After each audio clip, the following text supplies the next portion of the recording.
मिनहाज भाई, ये बात है तकरीबन 2017-2018। तो हमारे यहाँ पे लाहौर में, जैसे पता नहीं नाम ले सकते हैं इदारे का या नहीं। यहाँ पे ना घर हैं काफ़ी उनके। वो सीन ऐसे हुआ है कि वो काफ़ी पुराने बने हुए हैं, यानी 1912-1913 के। तो अब होता ऐसे है कि हम लोग तकरीबन वहाँ पे ना उस टाइम 19-16 साल हम वहाँ पे रहे। तो होता ऐसे है कि एक दिन मामा उठाती हैं और वो ना किचन में बुलाती हैं कि ना जल्दी से किचन में आओ। तो हम लोग किचन में चले जाते हैं सब। वहाँ पे जो बर्तन वगैरह होते हैं, उधर सीज़र्स और बाकी चीज़ें होती हैं, तो वो ना बहुत नॉर्मल तरीके से नहीं मूव कर रही होती। चम्मच, कैंची, वो सारी चीज़ें वो लेफ़्ट पे जाती हैं और उसके बाद फिर राइट पे, फिर लेफ़्ट पे, फिर राइट पे, और ये काफ़ी देर रहता है। जो हमारा किचन वाला डोर था ना, उस घर में ऐसे था कि वो पुराने बने हुए थे। वहाँ पे ना एक वो पुराने ज़माने में एक लॉक होता था, शायद आपको आइडिया हो। वो ज़ंजीर टाइप सी होती थी, वो बंद होती थी जाके, फिर ऊपर लॉक लगता था चाइना वाला। रात को तकरीबन 11-12 बजे ना वो ज़ंजीर खुद ही हिलना शुरू हो जाती थी, ठक, ठक, ठक। और उसके साथ ही हमारी फिर कबर्ड थी स्टील वाली, कबर्ड पे नॉक होता था 3 दफ़ा। और पहले हमें लगा कि मेबी कोई जानवर वगैरह अंदर चला गया, वो होता है ना कि चूहे वगैरह हो गए या कुछ ऐसे। वो सारी अलमारी देख ली, लेकिन रीज़न पता नहीं चल सका।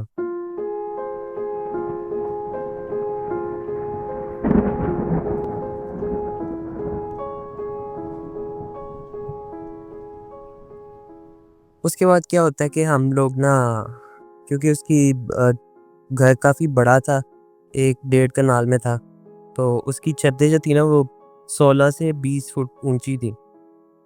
तो हम लोग क्या देखते हैं कि हमें ना शैडोज़ नज़र आना शुरू हो गए, और शैडोज़ इतने ज़्यादा लंबे कि जो छत है ना वो छत को भी क्रॉस कर रहे थे। तो हम लोग बैठे होते थे, हम देखते थे कि शैडो आता है, गुजर जाता है, एक नहीं कई।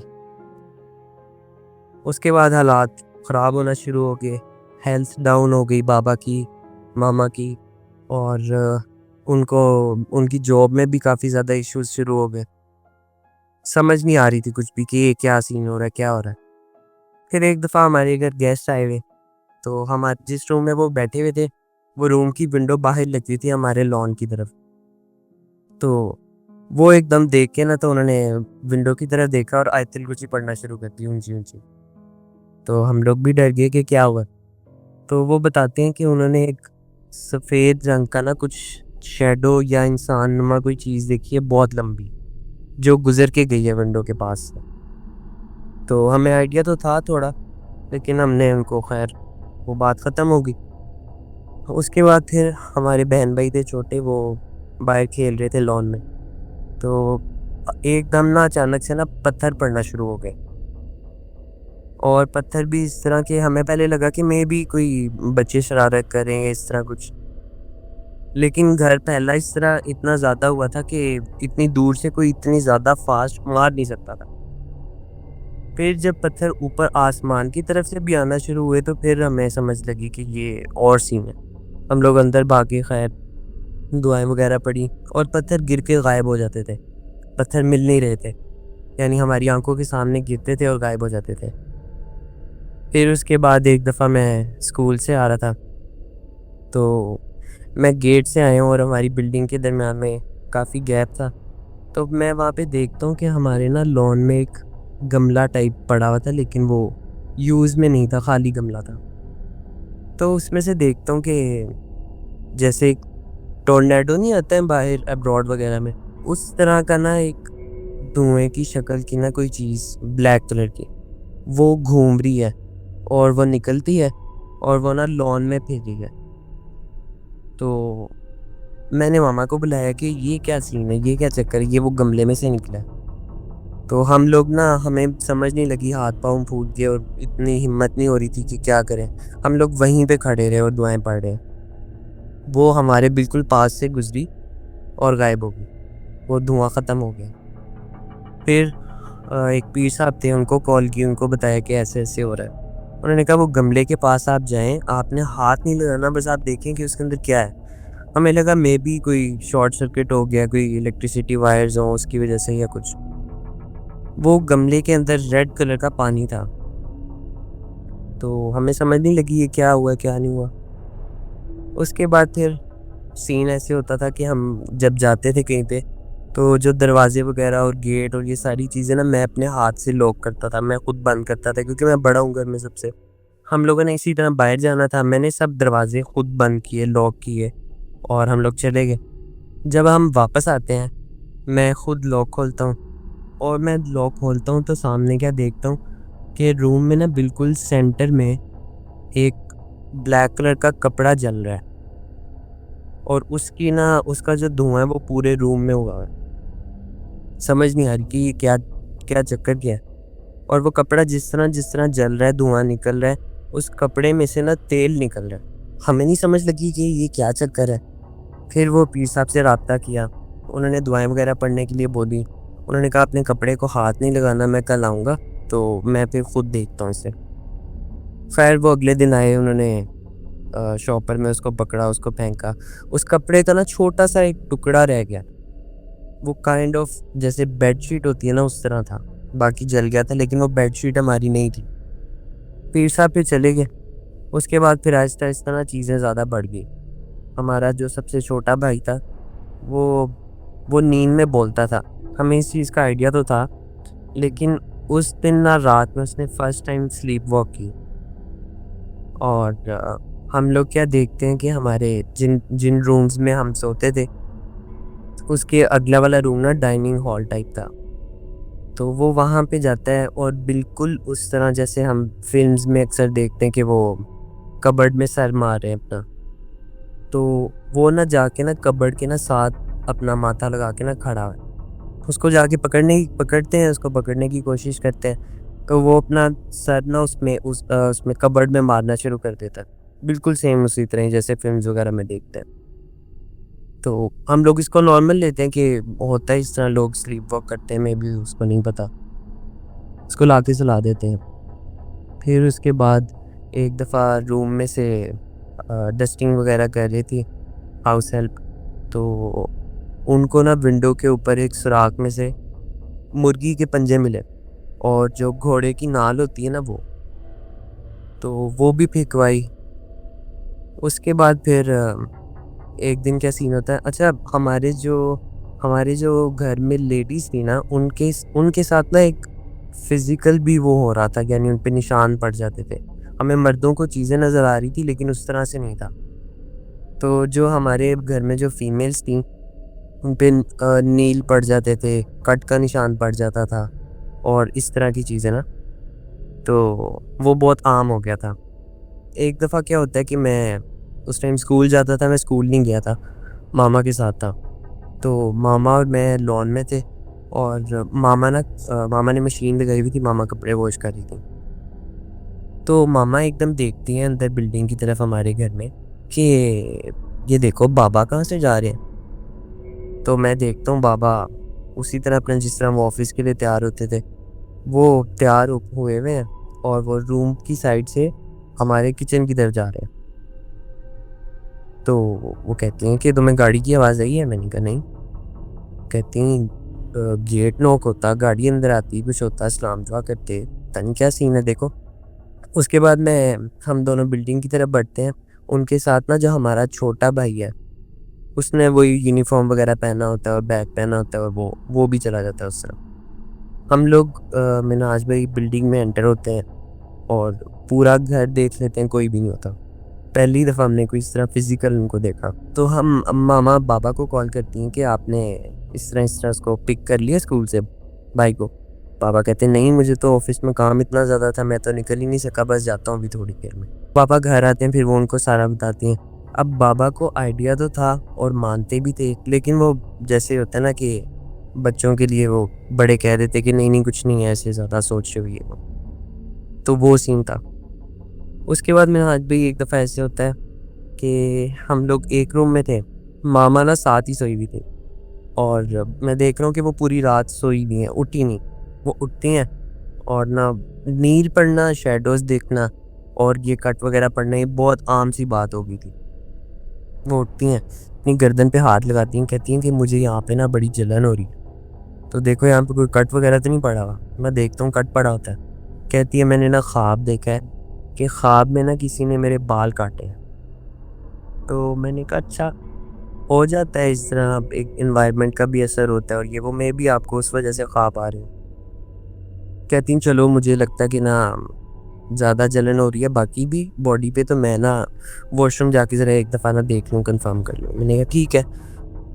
मामा उठती हैं और अपना वो कैचर वगैरह जो भी है वो तकिए के नीचे निकालती हैं। उनको ना कैचर मिलता नहीं है, और जब वो पिल्लो उठाती हैं तो उनके वही कटे हुए बाल पिल्लो के नीचे पड़े होते हैं, जो वो ख्वाब में बता रही थी कि इस तरह वो डर जाती हैं। खैर, उनको मैं तसल्ली वगैरह दे के कहता हूँ कि चलें आप जाएँ, जाके देख लें, ठीक है बाकी सब ये वो वॉशरूम जाती हैं। वापस बहुत देर हो जाती है, वो वापस नहीं आती।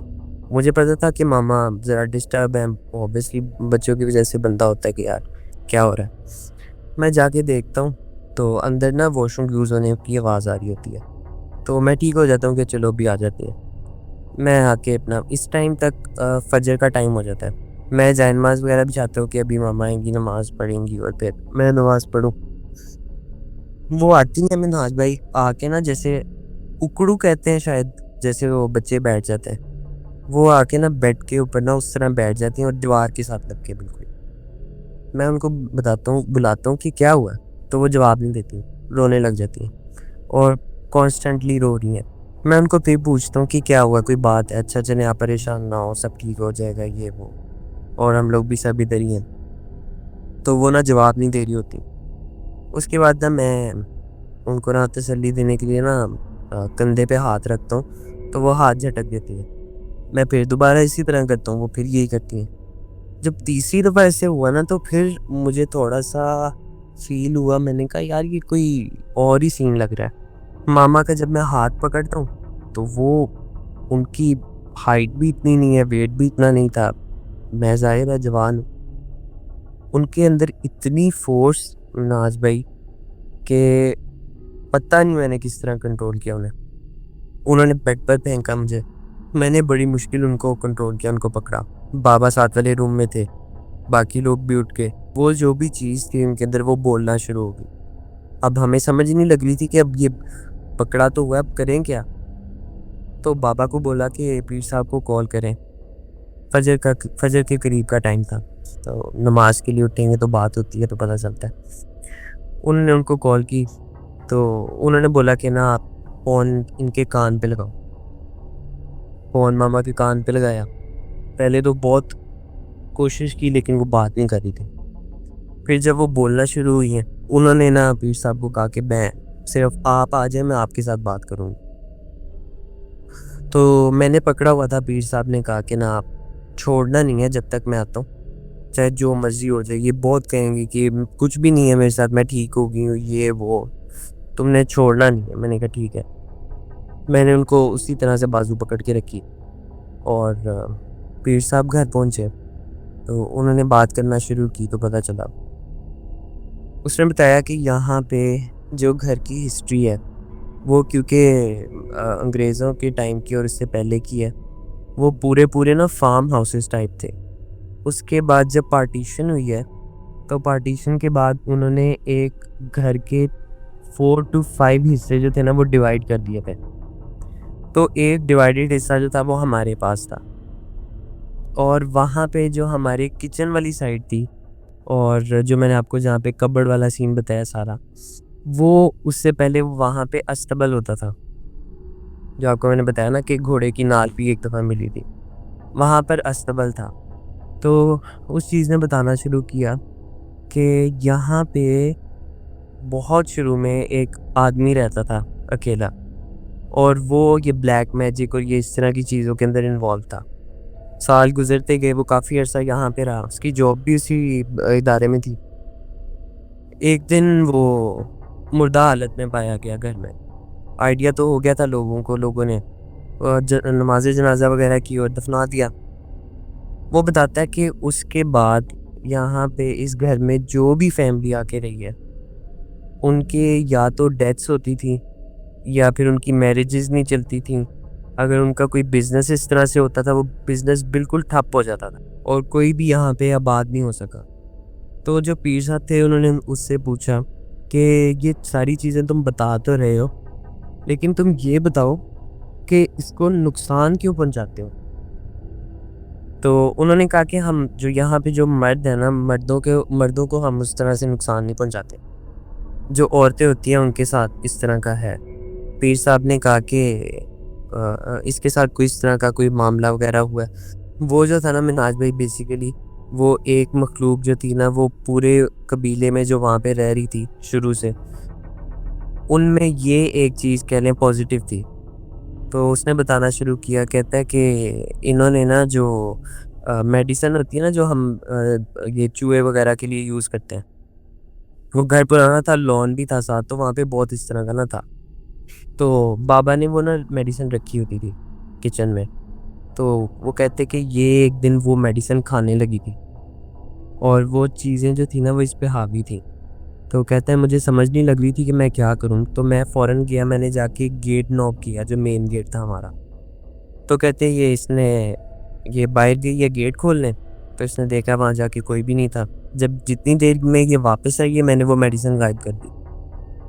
और अक्सर हमारे घर में ऐसे होता था कि मेन गेट नॉक होता था, लेकिन मेन गेट के सेंटर में जो स्पेस होती है ना थोड़ी-सी नीचे और साइड्स पे जहाँ से आपको पता चलता है कि कोई खड़ा हुआ है या नहीं, वहाँ पे कोई भी नहीं नज़र आता था।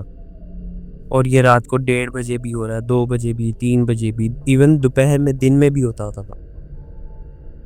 तो ख़ैर उसका जो रिज़ल्ट था वो ये निकला। उसने कहा उस चीज़ ने कहा कि पीर साहब को कहा कि मैं आपकी तरफ भी आया था और मैंने आपको बताने की कोशिश की थी लेकिन आप शायद सुन नहीं सके। तो उन्होंने कहा कैसे? कहता आपको याद है एक दफ़ा रात में आपका साँस बहुत बंद हो रहा था और आप नींद से उठे, तो आपके घर वालों ने आपको पानी पिलाया था फ़ौरन और फिर आपका जो दरवाज़ा है वो नॉक हुआ था। उन्होंने कहा बिल्कुल ऐसे ही हुआ था। वो कहता है कि वो मैं आया था आपके पास, तो मैं आपसे बात कर रहा था बट आपको शायद वो उस टाइम सुनाई नहीं दिया या क्या हुआ। तो कहता आप इनको फैमिली को कहें कि ये लोग ना ये घर छोड़ दें, जितना जल्दी हो सकता है। कहता कि या तो ये लोग सब अपना दिमागी तवाज़ुन खो देंगे और अगर वो नहीं होगा तो ये लोग जान से जाएँगे। तो वो जो जब मामा आके बैठी थी, मैंने आपको बताया ना वो रो रही थी बहुत ज़्यादा। तो वो बताता है कि मैंने इनकी हेल्प करने की कोशिश की है ना तो ये जो चीज़ें मुझे मारती हैं। तो कहता है कि अब मेरी इतनी हालत ख़राब है कि शायद आप वापस जाएँ तो मैं बचूँ ही नहीं। यानी इतना उसको मारा हुआ था उस टाइम वो जो उसने चीज़ ने बताया। मैंने पीर साहब को कहा कि आप इनसे पूछें कि अगर हम घर शिफ्ट कर लेते हैं, ऐसा तो नहीं होगा कि ये सारी चीज़ें जो है वहाँ पे भी चली जाएँगी? तो उन्होंने बात की, उन्होंने कहा नहीं, नहीं जाएँगी। उन्होंने कहा कोई गलती बताओ, कोई गलती हो गई है तो उसकी माफ़ी माँग लेते हैं और ये वो। उसने कहा गलती तो नहीं हुई, यहाँ पे जो भी चीज़ें हैं वो शुरू से हमेशा सबको तंग करती हैं। लेकिन हाँ, इनसे एक गलती ज़रूर हुई है।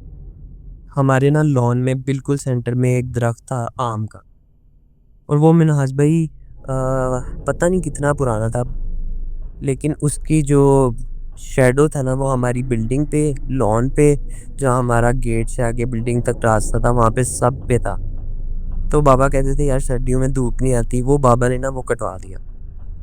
उसके बाद से फिर ये चीज़ें होना शुरू हुई और फिर वो खैर वो उसमें से वो चीज़ निकाली। घर बिल्कुल नॉर्मल लगा हमें। वो होता है ना एक फ़िज़ा इस तरह हो जाती है। घर बिल्कुल नॉर्मल लगने लग गया। हमने 1-2 दिन वेट किया बट वो चीज़ें उसके बाद ज़्यादा स्ट्रॉन्ग होके वापस आ रही थी। तो आप यकीन करें कि एक दिन में हमें इमरजेंसी में वहाँ से शिफ्ट करना पड़ा फिर। हम लोग आज भी तकरीबन 16-17 साल रहे हैं उधर।